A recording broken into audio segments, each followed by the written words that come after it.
sauc Elīna, un mani draugi sāka iet pulciņā, augšanas pulciņā, un tad stāstīja par to.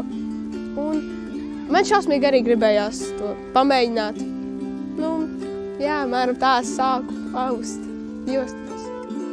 Es esmu izdarinājusi rakstainās jostiņas, celu jostiņas, arī jostiņu kā somas lencīti un rokas frādzītes kā jostiņas.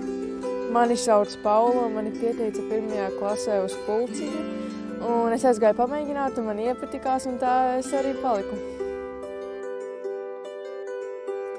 Esmu izdarinājusi ziedaino jostu, celaino, rakstainās un arī somām lenci.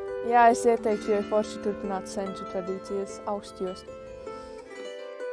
Jā, es ieteiktu to darīt, lai attīstītu pirkstu strādāšanu. Smadzenes vairāk strādā. Tas attīsta domāšanu vairāk.